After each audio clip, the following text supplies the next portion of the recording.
It's very important to think of the special forces as differentiated from regular infantry and military units in terms of their size. Special forces teams are tiny teams of 5 or 6 guys. They're not large companies of 100 men or 50 men. These are small, tight as a whip. The most famous example of this is Major Mohit Sharma, Ashok Chakra of 1 Para Special Forces, who I wrote about in my second book, who spent weeks disguised as a terrorist called Abu Torara. He had his own identity. He had crafted his own identity. He'd grown a big beard, learnt the dialect, spent many months, sort of ingratiating himself with a bunch of terrorists. Can you list some of them for me? So he said, and I'll read them out and then I will tell you, we'll go deeper into them. He says, mental stamina, patience is key. Okay, I cannot tell you how important the word patience is in special forces because these guys frequently have to spend days or weeks in the wilderness literally doing nothing, like I said at the beginning of the show. Their task is literally just to find out everything you can about this 2 square kilometer area of land. The human that goes into probation week, with stars in their eyes saying commando banna hai and stuff, and the bounce rate. Many people, let's remember that very, very large percentage of people don't make it past that probation. They drop out or they decide this is not for me or they simply can't do it. And that small little distilled fraction of people who finally make it out the other end are greeted with the amazing news that, okay, you've passed probation, but it's still not over.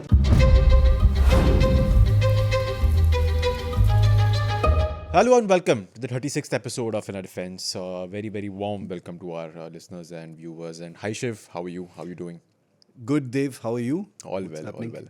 It's an important day. The Prime Minister just landed in Poland. In Warsaw, yes. Heading to Ukraine as well, something that we talk about quite often. Yeah, he'll be taking a long train ride, surprisingly for in a couple of days. Just when this podcast drops, in fact, he'll be on that train. To Ukraine. And maybe we'll discuss the Russia-Ukraine war sometime soon. Just before I think we began recording, actually, we were talking about how you spent the last night watching this live invasion launched by Ukraine into Russia. So maybe we'll kind of revisit that. But we'll, I think, leave the diplomacy of it again to our producer, Anna Priyadarshini, and our colleague Geeta Mohan's podcast, Geeta's World, that also airs along with ours in midweek, if I'm not wrong. But we'll get the dates from her and she will have a description in the show notes. We'll this episode talk about, I think, one of the most often requested topics on In Our Defense comments. I think literally every YouTube video and I think majority of the comments that have come on WhatsApp or email to us have talked about, requested us to talk about the special forces. Can kind of understand there's so much, intrigue, secrecy around it. If you just Google special forces, you really won't find much, on official websites. You don't have the army talking about it, the Air Force or the Navy. Apart from some very publicized sort of operations, such as the surgical strikes across the line of control into Pakistani occupied Kashmir, which was your first book, not topic of your first book, which formed a part of the several chapters of the first book that you wrote. And the famous 26/11 attacks in Mumbai, where the first responders from the military were actually a unit of special forces of the Navy, the Marcos. So apart from that, you don't really have a lot about them online, which I'm guessing has spawned so many stories. And off late, a very interesting trend on Instagram and YouTube, where you have some retired special forces officers talking about their experiences in the units. They spend most of it talking about these daredevil operations that they've been part of. We'll refer to it briefly, but I think we want to do more of a sort of a more of a sober look at what this whole setup is all about, how does it function and stuff like that. Yeah. To start off with, let's just give us a differentiating brief of the 3 major special forces that we have: the Para SF of the Indian Army, the Parachute Regiment, which has special forces units, the Marcos, the Marine Commandos, that's short for Marine Commandos, and the Garud Commandos of the Indian Air Force. I'm guessing the name comes from some Sanskrit word Garuda, which is the king of bird, and I think the bird that flies Lord Vishnu, if I'm not wrong, is what I read during my research. So these are the 3 primarily military special forces. Then you have the smaller ones. You have the Cobra of the CRPF, if I'm not wrong, fighting insurgency in middle India.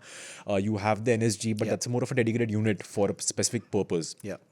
Just like you have the SPG, again a unit for a specific purpose. So not really special force, but it's a special force if you think of it.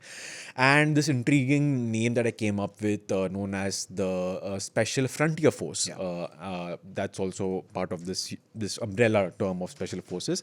And one with the research analysis wing RAW, which is known as a special group, but which is mostly a mix of the forces I've just described in terms of the personnel that are drawn into. So this disparate group that you have, and we'll focus, I think, on this episode chiefly on the Para-SF, the Marcos, and the Garuds. Tell us about them, their sort of operational roles, so to speak. What are they best at?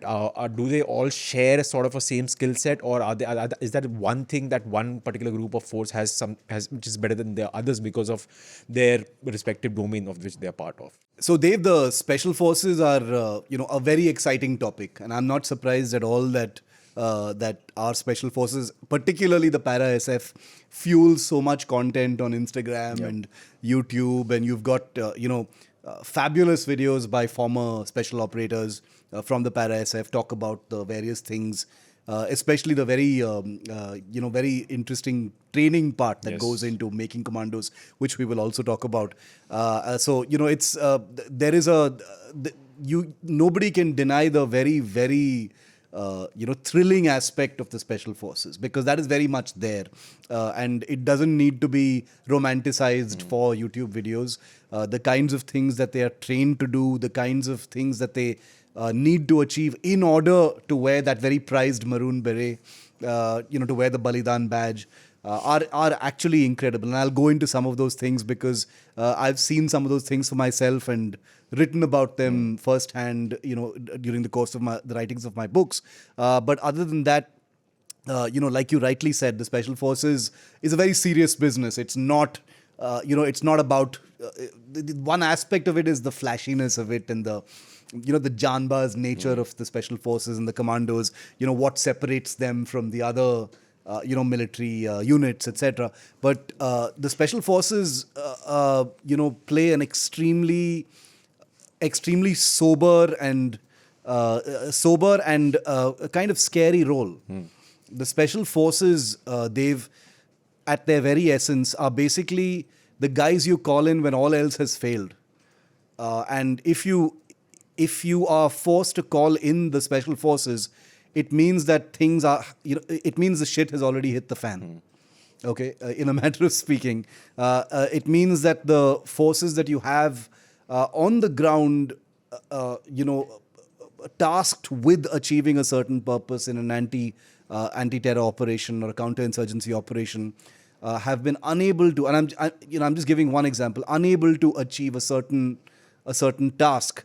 Then you call the Special Forces in. And that's the reason why they're called Special Forces, because the word special describes how they are different in virtually every aspect, in terms of what they're capable of, in terms of what they are trained to do, in terms of where the margins are that guide what they can and cannot do, what the margins are in terms of where they can operate, the margins of, what the laws are that govern them. They are special in every aspect of this. So these are the last resort warriors that are called in as far as the military is concerned. Obviously, the Para-SF of the Indian Army, the 15 battalions of the Para Special Forces of the Indian Army is mostly what we will talk about, because they are by far the largest military special force. Then, like you said, you've got the Marine Commandos or the Marcos. The Para Special Forces are the oldest also. They date back to the parachute regiment, of course, dates back to the pre-independent India, post-independent India. They've taken part in many different operations from the 71 war onwards. Then you've got the Marcos, which were formed, if I'm not mistaken, in the 1980s, in 87, if I'm not mistaken.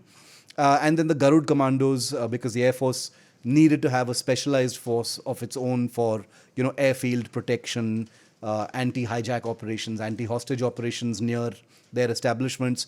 And so you had the Garud Commandos that came in 2004. The Marine Commandos are the ones you see at naval facilities. You see them on board ships. You see them conducting operations out at sea. But the question that you asked is a very important one, because the capability sort of spectrum between the Para SF, the Marcos, and the Garud have quite a few overlaps. There are many sorts of missions that all of them are trained in. They're all almost all of them are trained in paratrooping operations. Almost all of them are trained in in storming, direct action operations, offensive operations, storming a building, boarding an enemy ship, getting inside a building under hostile fire. All of them are trained in at various levels in covert operations. All of them are trained in infiltration operations. All of them are trained in in reconnaissance and surveillance, which actually, as I'll explain more, takes up about 90% of special forces work is just sitting, listening, watching, cultivating, absorbing, and recording. That's most of, it's tempting to think of special forces as just warriors out there, firing the crap out of everything and, just ending the game, as it were. But no, most of it is like very, very silent. It's just like soaking in the environment, knowing what's around you, in such a way that when the balloon goes up, when the bullets start flying, they come into their own and they know exactly what they're doing. So you've got these three special forces. Like I said, the differentiation between them comes into very, very specialized missions, like the Marcos. Have certain maritime a certain maritime role, the Air Force role of the Garuds, but that doesn't mean that the overlap is not also visible. Like, for instance, in Jammu and Kashmir, which is by far India's most prominent conflict area, you've got the Para Special Forces operating. You've got the Marcos operating in the Jhelum Valley and the Wooler Lake area, conducting on-water operations. You've got Garud Commandos operating at air bases across, the northern sectors, including in Ladakh. So the overlap between the special forces of the three arms of the military is definitely very much there. They operate together as well.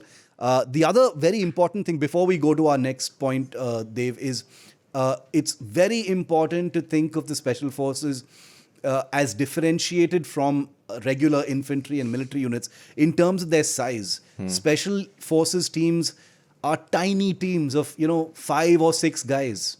They're not large companies of 100 men or 50 men. These are small, tight as a whip, extremely focused, extremely knife edge operations, as they're called, is what special forces is about.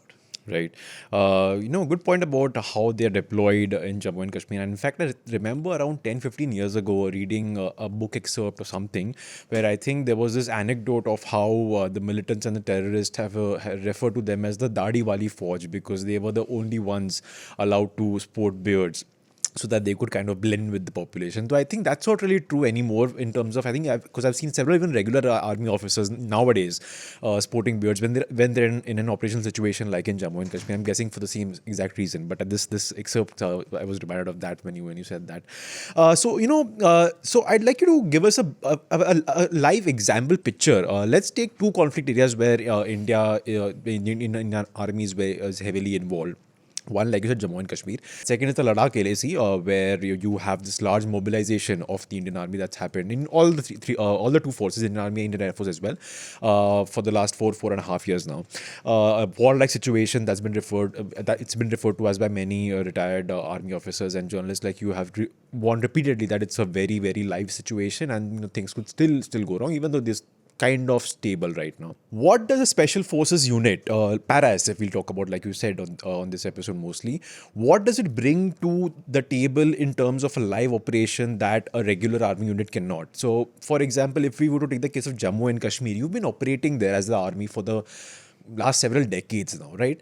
It's not really a border. It's not a border warfare zone. Right? You don't need to infiltrate yourself across across the enemy line and operate inside a jungle for without being tracked by anybody. You've been there, you have your protocols in place, you have your SOPs in place, you have those unfortunate encounters, you have gunfights, etc. You have to sometimes, raid a particular household where someone is hiding or you suspect someone is hiding. What does a special forces unit bring to an environment like that? How does that, when and what do they exactly do? Is it just sheer immense strength? Is it specialized weaponry, or is that some extra know-how that somehow the regular army units over there do not have? And similarly along the China LAC, where you have a build-up happening, right? You don't really have a lot of war fighting happening, yet you had the citation that was given out. Though it was not para-SF, but it talked about how someone from the Special Frontier Force was awarded some an honor because of the role they played along the LSE in some engagement. So when you have a sort of a mobilization and build up, what again does a para-SF unit bring to the table that a regular army unit over there cannot do in the first place? So let's take the Jammu and Kashmir's scenario for instance. Now remember that in J&K, let's talk about Kashmir for a moment. Jammu is very important as well because there are huge commando forces now deployed there. But we'll come to Jammu in a moment. In the Kashmir Valley and the Highlands, etc., you've got basically the Rashtra Rifles deployed there. The Rashtra Rifles are basically a counter-insurgency force drawn from the Indian Army. It's entirely manned by the Indian Army. The officers and soldiers are all from the Indian Army in the Rashtra Rifles.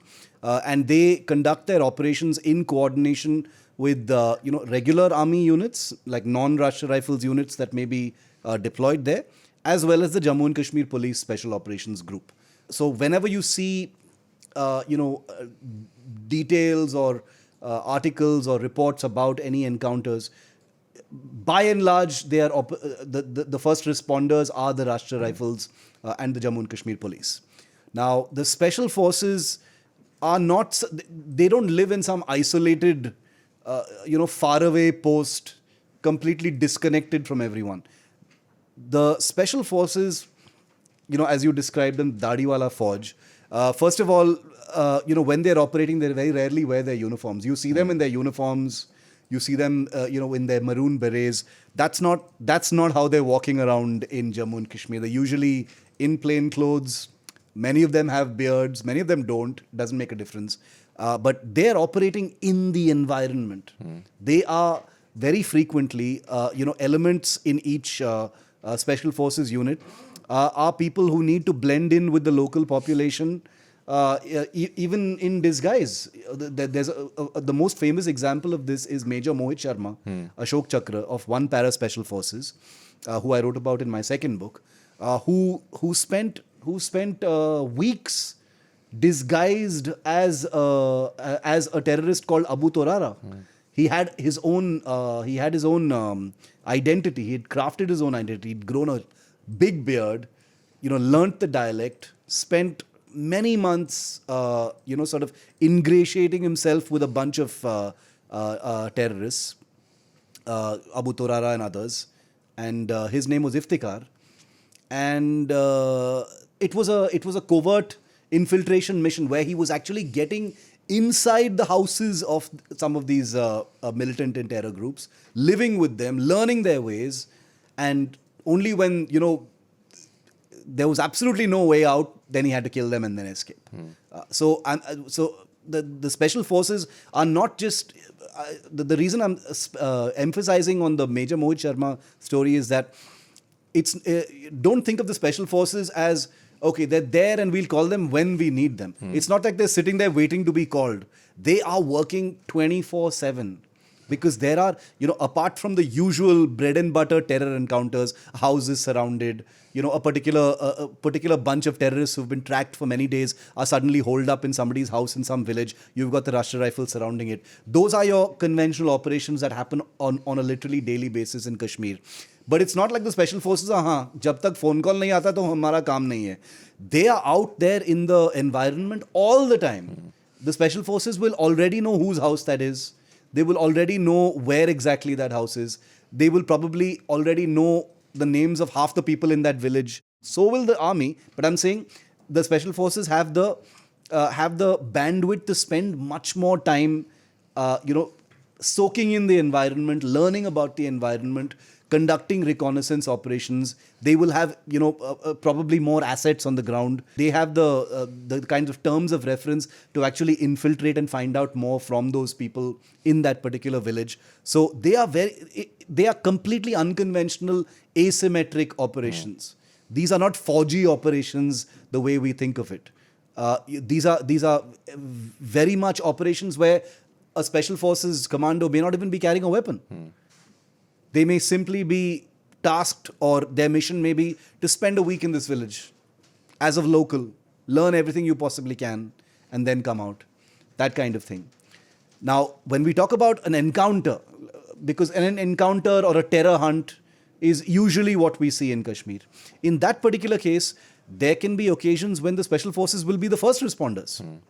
The famous Keran operation, Operation Randori Behek in 2020, it was a terribly sad operation because 5 special forces guys lost their lives from the 4 para SF.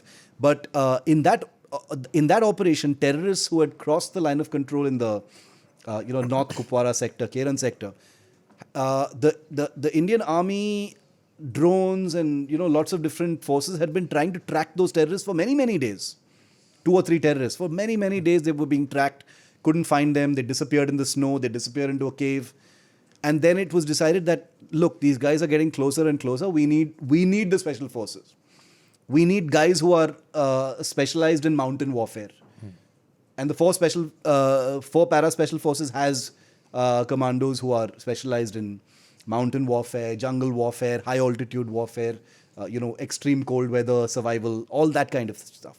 So those were the first responders. So there can be occasions when special forces guys may be the last guys who are called because the forces on the ground are unable to, or it can be the guys who you send right off the bat. It's entirely the area commanders or the battalion commanders, or the person looking at that scenario at that particular point of time. It's his decision. They have the special forces is like that one extra amazing weapon in your Swiss Army knife that you don't want to use until you really have to, because they operate in small areas.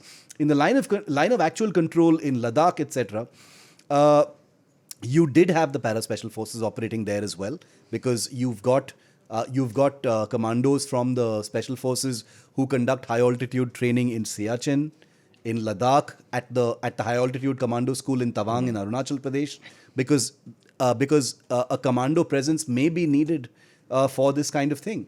In the Galwan operation, for instance, and I've written about this also, in the Galwan operation, after the skirmish was over, after the bloodshed was finished, it was an Indian Army para special forces commando who was sitting on top of a hilltop with his scope, keeping a eagle's eye on what was happening on the Chinese side of things. And it was because of what he was able to see and what he was able to record that India actually had a sense of just how many injured and dead there were on the Chinese side. I haven't written this in this much clarity in my book because, it was not, it's not supposed to be said. But I can say it now because it's been a few years that it was the para-special forces who played a very, very key critical role in establishing how much damage had been done to the Chinese side. And we all know how much China managed to deny it. But there are records. People say, why doesn't India reveal these records? We've spoken about this before, if you remember, Dave. Yes. India doesn't like getting into that thing about bodies of dead soldiers. It's an immoral thing that countries like China like doing. We don't do that. But the para-special forces were involved in that. In the south of Pangong operations, when there was an escalation on that side, and when India had occupied certain heights, the Kala Top and all those heights near the Spangor Gap, the Special Frontier Force was there. You had para-special forces, in the backward areas, actually, being part of those operations. So alongside your forces in a live combat scenario, by all means, you will have your special operators on the frontier, doing your work for you. The Uri surgical strike is a great example of the special forces being the knife edge of that operation. The guys who actually went in and got it done. But you had soldiers from the Jat regiment who were standing on the line of control, saying, we will stand here and provide cover fire so that you guys can go 6 kilometers inside POK, conduct your operations there and come back within a few hours. They had to spend the night, then they had to come back and stuff. But that's how they work. So their roles are varied. They can be deployed in all kinds of operations, and they actually are. Yeah. Right. Let's talk about the training aspect of special forces. Most of our, I think, listeners and viewers who are dedicated followers of the world of defense would have seen those documentaries. Once again, with everything to do with these units, nothing is official. I mean, if you want to know what happens at the NDA, I mean, you'll have the NDA website telling you the entire day's routine. Ki itne baje utna, itne baje breakfast, itne baje exercise, itne baje PT hai, fir classes, etc. Stuff like that, or IM, etc. But if you want to know what happens at a commando school or wherever, I think there are 4 or 5 different schools they even go to in the first place. I mean, there are different training establishments for different kinds of skill training. But the one aspect that people really get, the one aspect that people really highlighted that really gets to them is the sheer, I would say, just torture that they go through, whether it's physical or mental. There are myths that they are supposed to go without food for days. They are not allowed to sleep. 7 days. 7 days, yeah. They're not allowed to sleep, and they have, loud music blaring at them so that they do not sleep. And after that, they're supposed to again go on a physical endurance march or something like that. So take us through whatever. So I know all of this only through open source, whatever's there on the internet, but I don't know anything for a fact. So take us through what an actual training for a special forces officer or soldier looks like. One, that. And second, what is the purpose and aim of it? Is it just to build brawn? Is it just to build mental strength? And what are the elements of skills that they're taught and given that that are not being taught during a regular military training program? So the training is what is called probation in the special forces. So even when you're selected into the special forces, you still haven't made it until you complete an absolutely terrifying 90-day period called probation. And I'll tell you why. Even after that 90 days, even if you successfully complete that, even then there's still a stretch to go before you can wear the Balidan badge and wear the maroon beret. Those 90 days are any human being's concept of hell would be that. Now, I've spoken to many friends, many people I've spoken to during the course of the writing of my books about para-SF, and you're right. The probation aspect is perhaps the most tantalizing, because it is here that inhuman abilities are squeezed out of mere mortals, right? Over 90 days, and it's a 3-phased program. Probationers, or probies as they're apparently called sometimes, are subjected to truly cruel torture testing, levels of exercise, endurance, deprivation, torture, having to live off the land. Survival training is a very important aspect of it. First, let me list some of the things. For the purposes of this today's episode, Dev, in the morning I actually sent out a message to about 5-6 of my para-SF serving para-SF soldier friends, and most of them, my message didn't even reach them, which means they're well and truly off the grid and doing what they're supposed to do. But one of them, who happens to be on leave right now, replied. And what I love about para special forces guys is they will always answer you in generalities. Okay, they will never say anything specific to you. They'll be like yes, no answer. So I said, just give me a list of some of the pointers that you would like to see highlighted on a podcast about the special forces, because Dev and I can talk about it, but coming from a guy who's actually been in operation, and this guy's a decorated para-SF guy. Obviously, I can't take his name. He says, I just said, qualities required for para-SF personnel, and can you list some of them for me? So he said, and I'll read them out, and then I will tell you. We'll go deeper into them. He says, mental stamina, patience is key. Okay, I cannot tell you how important the word patience is in special forces, because these guys frequently have to spend days or weeks in the wilderness literally doing nothing. Like I said at the beginning of the show, their task is literally just to find out everything you can about this 2 square kilometer area of land, where there's damn nothing. There's one house, one tree. What will you learn about it? Just learn everything about it. Okay. Physical stamina. Don't need to be Rambo, but able to carry a heavy load. Okay.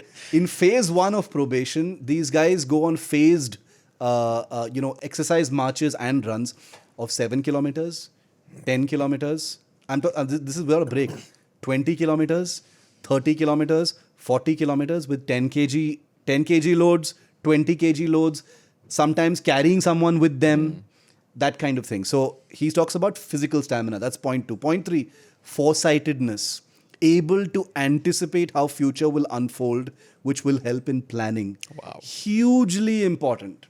Because these guys, when they are finally deployed, the entire system is depending on them to achieve what all the guys before them could not achieve. Which means that they have had the luxury of seeing these guys fail and now being deployed to get the job done. So failure is not an option for them. So therefore, foresight, being able to war game a situation is absolutely key. And this is something they are taught in a really, really torturous way. Number 4, teamwork. Team before self, always. And this cannot be overstated from a special forces perspective. Teamwork is one would think, obviously teamwork. Yeah, har fauj mein to teamwork hi banta hai. But in a special forces unit, especially when you have just 6 guys, 2 scouts, 2 guys in the rear, 2 guys in the middle, operating together in a very small space. Teamwork is split second life and death. So this kind of thing is ingrained very, very, very closely through like weeks and weeks and weeks and weeks of training, where they are put into real life near death scenarios to show them what the value of teamwork is. Number 5, commitment to the cause and mission, obviously. Communication, able to translate the cause to subordinates and senior hierarchy. Very important reason. Very, very small periods of time before which you have to explain plans and how to execute them. Solution-oriented mindset. I love how they speak in this managerial kind of language when it's all about getting out there and killing terrorists, right? Eager learner on skills that are not only military-related. Example, language, technology, drones, cyber is what he talks about. Now, this list, if you actually look at it, actually doesn't sound that exciting. It sounds like pretty normal for any kind of forge. But in that first phase, there's a huge amount of physical training. In the second phase, there is a focus on panic response, psychological fitness, emotional stamina, and deprivation. No food and maybe half a liter of water for 7 days. Extreme, borderline dangerous levels of high tempo cardio exercise, which is like running on a 11 speed on a treadmill, like virtually all night, that kind of thing. Torture testing, panic response where you simulate drowning, like the United States they do. Yes. Waterboarding, that kind of thing. Being able to eat unconventional things to squeeze out sustenance. Sometimes really terrible, unmentionable things in order to stay alive. Because in Special Forces probation, you're basically painting a picture for your commando to say that your work, the operations in which you are going to be sent out in, have no rules. They have no rules. You could be taken hostage. You could be taken prisoner. And since you're in the Special Forces, the rules will not apply to those who capture you also. And you may have to be in an environment where for days you will be subjected to inhuman and bestial cruelty, and you will have to survive it.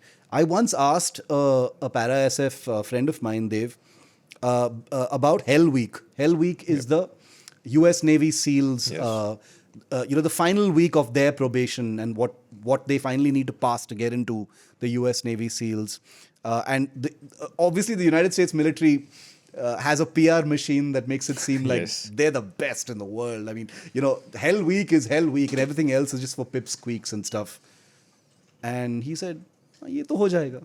It's like, ये तो हो जाएगा. What is publicly known about Hell Week, then we can do this. We also do this. So it's inhuman. The human that goes into probation week, with stars in their eyes saying commando banna hai and stuff. And the bounce rate. Many people, Yes. let's remember that a very, very large percentage of people don't make it past that probation. They drop out, or they decide this is not for me, or they simply can't do it. And that small little distilled fraction of people who finally make it out the other end are greeted with the amazing news that, okay, you've passed probation, but it's still not over. There's still further training that you have to do. You have to be deployed on your first live operation as a probationer. First live operation as a probationer. And it's only then that you're inducted into the special forces. And you get to wear the maroon beret. And after that first operation, you get to wear the Balidan badge. Yeah. So it's not Hell Week, it's Hell 3 months. 3 months of hell, across different sites, different scenarios. And also remember that this is all not just physical. There are all kinds of, there are emotional tests. There are psychological tests where, horrible things are said and, planted in your mind. And, this may see, you and I may sit here and think that, it's 90 days. They know it's 90 days and they know that they're doing this because they want to get the best out of you. But 15 days into probation, you want to kill yourself. And when you're 15 days into probation, you've still got 2.5 months left. So it's hugely difficult. It's one of the most difficult probations of any special forces anywhere in the world. Right, very interesting and quite vivid. I would say for you to paint us a picture.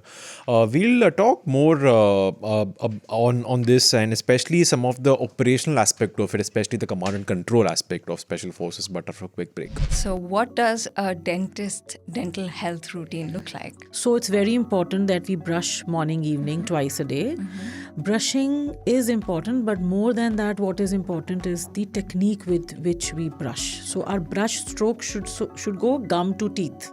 So if I'm brushing in the upper quadrant, I should go from upper side to the lower side.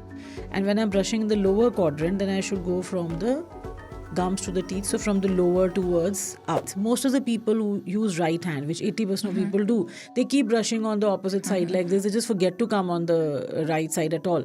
So it's very important that we count both the sides. So brushing morning, evening, gum massage at least 5 minutes morning, 5 minutes evening. Yes, for the younger generation who are less than 40 or maybe even less than 50, once a day is also good. But at least start brushing. Please do mouthwash after every meal. It can be as simple as simple lukewarm water, or simply adding a little salt to lukewarm water, or some homemade mouthwashes like using mint or mint tea bags for that matter, to make your mouthwashes, or you can use the other mouthwashes which are available off the shelf. You have to clean your tongue every day. That is definitely there. Most of us just forget it. All this together, don't worry, your teeth are going to rock. You will not need us.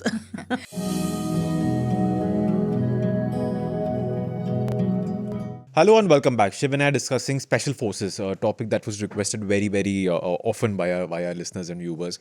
We've spent the first half talking about largely the three major military special forces units that we have, the sort of, the kind of operations they involve themselves in, and the sheer torture they go through in the name of training. What happens over a course of 90 days, which is like the induction into the special forces, and then it's the rest of their lives. The second half, we'll talk about two aspects that we talk the most about on this podcast when it comes to the military, which is integration and jointmanship and equipment. I'll first talk. I think I want to first focus briefly on the topic, not really of integration, but what I came across in my research is this division that was set up in 2019. That's known as the Armed Forces Special Operations Division. AFSOD, yeah. AFSOD. I don't know what it does. I just saw a few news reports about it, and that's more or less it. So what is this unit all about? What is this structure all about, actually, more than unit? And that led to another question in my mind, is which you kind of briefly spoke about at the second point that we discussed, is in a live situation, in a practical situation, how do you go about deploying special forces in the first place? Like, who is it? Is it the army chief who's like, "Arey bhai, nahi ho pa raha, so let's, call up the lieutenant general, head of special forces, and bhai, send in your forces," or does it happen at the very, very tactical level? So, for example, during the Kargil episode, we spoke about how the captain of the infantry unit, who was leading a charge up the mountain, would have sort of like some sort of freedom to call up the base and be like, please send me some artillery fire on the top so like I can send my boys, up there for a gunfight. So can it happen also at that level? If it's Jammu and Kashmir, for example, or if it's a live, sort of a war-like scenario with China, where the units on the ground feel like we need some additional help, so they will have somebody like for an emergency call, please bring in those people, to help us out. So so one, what's that structure all about? And second, does it happen like this? Yeah, so AFSOD, or Armed Forces Special Operations Division, is a kind of tri-service special forces formation, which is headquartered in Bengaluru, like you said, formed not very long ago, which is intended to finally, they've become, and this is our favorite pet topic, theaterization and tri-forces commands. It is supposed to become, perhaps in the future, some kind of a special forces command. A functional command that governs all of India's special operators and special forces activity. That hasn't happened just yet, but the AFSOD, or at least what we know of it so far, is that it is a pooled kind of formation of Indian military special forces. This obviously includes the Para-SF, the Marcos, and the Garud. If I'm not mistaken, about 3,000 to 4,000 special forces operators from these three forces are available at any time should there be any kind of AFSOD-related deployment at any level. Now, this is, remember that the AFSOD is headquartered in Bengaluru. But one would wonder, why is it headquartered in Bengaluru? Yeah. I mean, where would you need special forces anywhere, other than the places that we've just been talking about, J&K and Ladakh and the Northeast and things like that. This is an administrative structure, to be very honest. The idea for it was to be a kind of precursor to bring in the kind of formal command and control structure that would finally lead to a tri-services special forces command. That hasn't happened yet, and there are no indications that it will happen anytime soon. And we actually spoke about this in the last thing, where the structures on the ground need to be sorted out first before you impose a kind of unifying tri-services structure. I'll return to AFSOD in just a moment, but the second question that you asked is of very, very crucial importance in telling you where AFSOD actually stands in this structure. Let's take an example, because examples illustrate things best. Suppose there's an encounter that breaks out in Doda, for instance, Doda in the Jammu division. The brigade in that area, which is the formation structure of the army, is in descending order: command, which is the Northern Army Command. Then you've got the corps. Then you've got the divisions. Then you've got brigades. Then you've got battalions, and then you've got companies. Okay. That's how the structure in the army actually works in terms of the size of the formations of the army. So the Northern Army Command is the overall command of the entire northern sector. It's headquartered in Udhampur. Then you've got various corps. Now, in the Jammu and Kashmir region, you've got 3 corps. You've got the 15 Corps, which is in Srinagar. You've got the 14 Corps, which is in Leh, Ladakh. And you've got the 16 Corps, which is in a place called Nagrota, which is just outside Jammu. So you've got 3 corps then. Under each of these corps, you've got different divisions, mountain divisions and other kinds of divisions in those areas. Each division has a few brigades under it. Each brigade has a few battalions under it. So that's basically your flowchart structure of how things work. In case something breaks out in Doda, and I'm not going to take the names of any divisions, etc., because the army gets very finicky when we give numbers to divisions and brigades, is that the brigade under whose responsibility Doda comes has the command and control authority over whichever special forces assets or elements might be available over there. They could be forces from the 10 para special forces or the 1 para special forces. Usually 1 and 4 are in the Kashmir Valley and the northern areas, but 10 para special forces might be available there. And also remember that it's not like the entire 10 para special forces is sitting there in Jammu. They may, parts of the 10 para special forces may be sitting in Rajasthan. Another part may be in Himachal Pradesh. A couple of, maybe 20, 30 guys may be sitting in Jammu waiting for, operational calls in the Jammu sector. So the brigade, at the brigade level, the battalion level, there's a command and control structure where the commander basically has a list of his assets available to him. I've got these Rashtriya Rifles guys. The police is also available to me. These special forces guys are there, and it can keep changing. It's a document that keeps changing, and whoever he needs to call in, he's able to call them. So it's a very small, very fine-tuned tactical command and control structure. So no, the answer is that if you need to call in the special forces, you don't need to call Delhi, you don't need to call AFSOD, you don't need to call the northern commander, you don't even need to call the division or the corps commander. All happens at a very, very focused area level. Right. So I think I imagine like a roster. So, the two of us have experiences making rosters. So, when you roster for a week, so you're going to have 5 people on a particular day, and you know that this one person is your special forces guy who will be the one coming but believe me, Dave, we're laughing about rosters and schedules and skeds and stuff. It's the same in the forge. Okay. Yes, of course, they're not rotating every day and they don't have a timetable at that point. But believe me, these mundane things most definitely apply in the military. Yeah. And the military loves order and timetables and schedules and hours and who's on duty now, who's on duty then, night shift kiska hai. That all definitely functions. So you and I shouldn't be surprised if somewhere there is an Excel sheet of which special forces guy is on duty at this particular point in this particular place. Yeah. That's how it works. Yeah. Order is like very much how things run in the forge. Yeah, can imagine. Right, let's talk about the second aspect which comes up very often on our podcast is the equipment status of the Indian military, whether it's the Air Force. I mean, I think every 2 or 3 episodes we devote one entire episode on just one particular piece of equipment.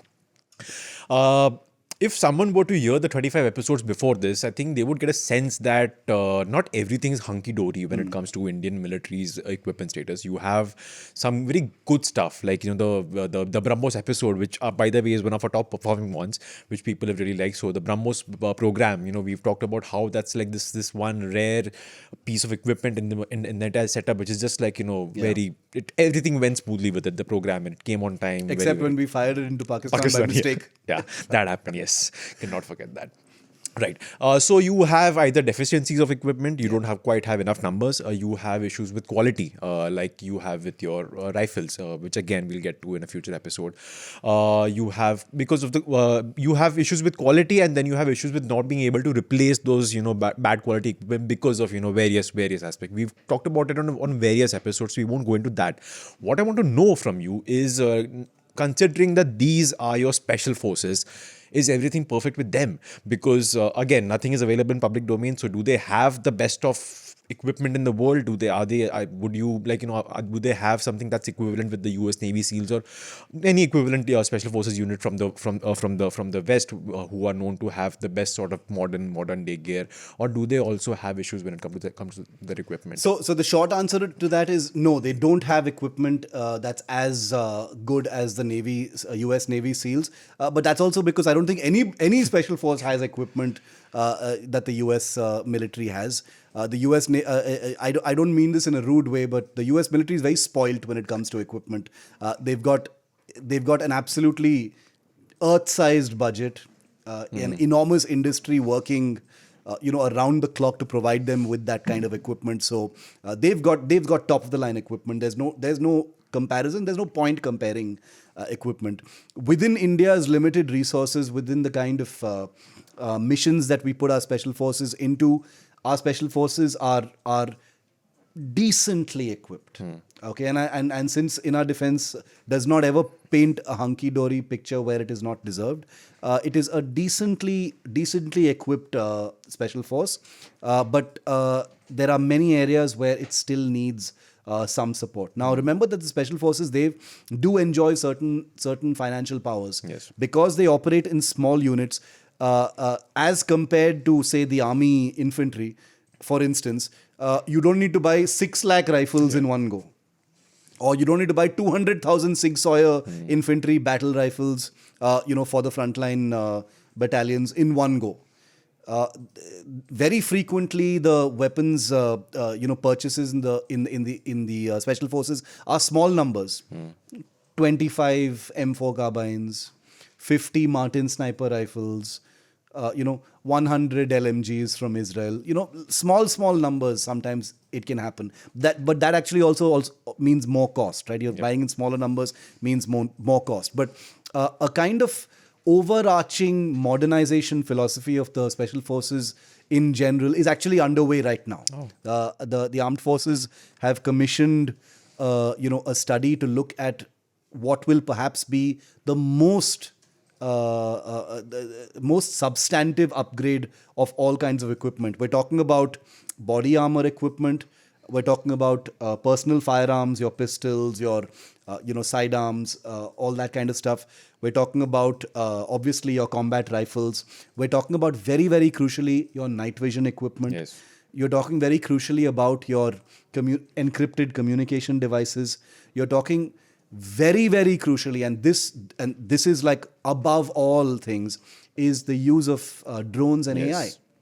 Now, the special forces have been using cyber technology for the last 15, 16 years, wherever they're able. And also remember that the special forces, one of the beauties of the special forces, especially here in India, is they're not restricted and straitjacketed by general issue equipment. They frequently are able to do jugaad and use off the shelf equipment. A drone from a shop they can use in a particular thing. Doesn't need to go through all the measures. They can use normal mobile phones in their everyday operations. They can use publicly available apps for certain kinds of things, like surveillance, like recruitment, like speaking to informants and stuff like that. Simplistically, I'm speaking. There isn't like a whole process and clearances and no objection certificates. Those things are not, those things are put aside in their particular operations. But the use of drones is something, the 5 or 6 friends who I messaged, all of them said something about drones. Wow, interesting. Because that is going to be an absolute game changer as far as special operations is concerned. The Indian Army is looking very closely at Indian-made drones because we shouldn't be buying Chinese drones anyway, especially in special forces operations, which are of a critical and sensitive nature. Many Indian startups in the special forces are actually working with Indian startups to build specialized drones for Indian para-SF, capable of dropping small munitions, suicide drones, very, very small, high-resolution cameras for drones, night vision devices that can be strapped onto drones, providing a battle picture. These are game changers because, look, if you kind of boil away the many different variables in any operation, ultimately, what does a commando or a special forces operator need to do in a battlefield? It is to see what the hell is there 200 meters aage. What the hell is there behind that wall? What the hell is there over that hill? What the hell is there behind that tree? What the hell is there behind that rock? Those kinds of things are the kind of immediate intelligence blind spots that commandos need to actually navigate. And therefore, the use of drones to track, the use of AI to be able to provide a detailed picture, especially during operations, is exactly what they need. Another very important thing is listening. When commandos are on the hunt for terrorists, especially in Jammu and Kashmir, they conduct what are called listening drills, where teams of commandos will stop dead in their tracks and conduct what is called a listening drill, where they go completely silent and all they are doing is basically soaking in sound, trying to hear words of terrorists, trying to hear things that are being said, trying to hear whispers, because it gets very quiet in the mountains. You can even hear whispers coming in from a cave because of the acoustics. Now, if they can have tiny miniature drones that are able to capture sound from 200 meters away, these can be game changers. How often do we hear about soldiers walking into ambushes? How often do we hear about soldiers or special forces, trapped by terrorists who are using their own tactics? And remember, these terrorists have this access to similar technologies, etc. Yes. And training from the Pakistan side. So technology, AI, drones is going to be very, very crucial in this next upgrade that we see. Right. All right. Couple of last points. This one's going to be a bit philosophical in nature, actually. All the literature I've read when it comes to special forces, and this I'm talking not just for the Indian special forces, but mostly across the globe. You have special forces with a similar mindset, similar skill set, and similar sort of operational needs and uses. You anyway have an army life that makes it difficult for many officers and soldiers, makes it difficult for them to readjust to civilian life, because civilian life is not disciplined. It's messy. You don't have people listening to you. You don't have order in life. You don't have everything is not perfectly rostered.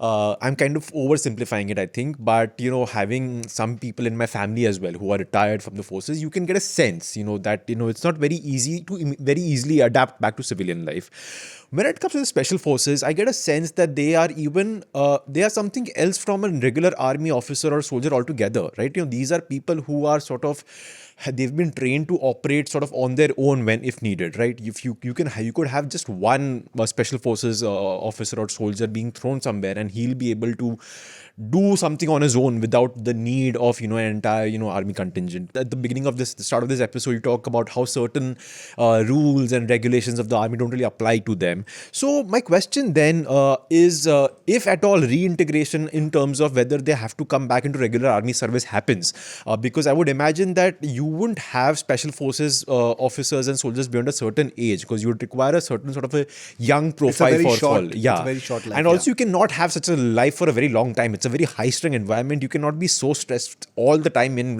for decades of your life. So you definitely have officers, and we've seen senior officers back performing regular army command and control roles. In fact, one of the officers recently went viral, which is I was just checking right now. I forgot his name, but he was a major general, I think, who did 25 pull-ups, if I'm not wrong, 30 pull-ups, and that video went massively viral. Anyway, that's an aside. So how difficult is it for a special forces officer or soldier to kind of, integrate back with the normal army and ultimately with civilian life? Because I'm imagining, some sort of a Clint Eastwood from Gran Turismo, if you remember that movie, where he's, sitting on his porch, all angry and, does not enjoy the world, like the world. He's just pissed all the time and wants to shoot people just for the sake of it. So I'll give you two answers to that question. It's a really good question, and I get asked this quite often. I'd first like to quote what Major, and we can't take his name, the Kirti Chakra award winner who in the surgical strikes, the man who led the 4 para special forces attack into Uri, the Uri sector. One of the things he said that has always stayed with me, he said, in the special forces, when things are calm, we are very jittery, we're very anxious. Wow. And we don't like calm. When things are normal and things are structured, acha nahi lagta hai. It always feels like, shit, something's not right when things are calm. And he said, when the bullets start to fly is when we actually calm down. Wow. He says, they call it contact, right? When contact is made with terrorists and the firefight starts, is then we kind of exhale and say, this is what we've been trained for. Now everything is cool. The fight has started, now everything is fine. So he wasn't exaggerating, because I've heard para SF guy after guy say this, saying, we're here to fight, What is this waiting around stuff? Let the fight begin. We're here to hunt. We're here to, get it done, get the job done. So this waiting around, which is 90% of the job, is not very appealing to many of them, even though they have to do it and they do it amazingly well. But also remember that the world has changed amazingly, Dev. The last 25 years, let's talk about, which is that even though all of these special forces operators operate in these very, very difficult conditions, it's not like they are isolated from a changing world. They have every day, 24-hour, round-the-clock access most of the time to their families. Yes. They're able to connect with them over video calls, over these things. They know what's out there in the civilian world already. They are choosing to be in the special forces. Remember that special forces is 100% voluntary. Nobody can be forced to join the special forces, and nobody can be forced to stay in the special forces after they join. You join out of choice, you probate out of choice, you operate out of choice, you quit whenever you want. Wow. You can come wear the maroon beret for a while and you can like say, okay, I've had enough, I'm out. But why do so many people stay? Because there is something amazing about, first of all, getting into it and then being there. But that doesn't mean that, commandos are, robots who only revel in that kind of life.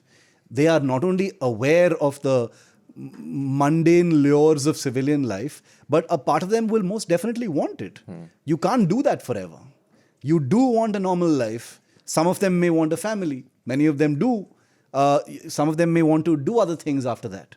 So let's not think of these guys as these kind of, absolutely crazed, cyborgs out there who are so completely trained out of being human that they cannot adjust to normal life at all. I know scores of ex-para SF guys who live very, very calm, nice lives. They bike it to Ladakh. They're doing their things, doing very, very everyday things that you and I would do. Yeah.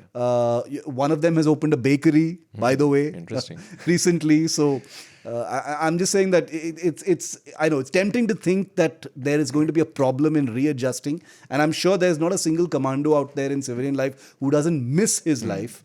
But let's never forget that for us, it may seem very romantic and jambas and, the dangers of soldiering in special forces.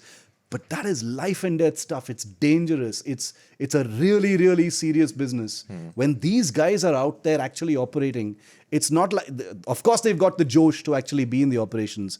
But there is not a moment that they are not aware that all of this could end in a blink.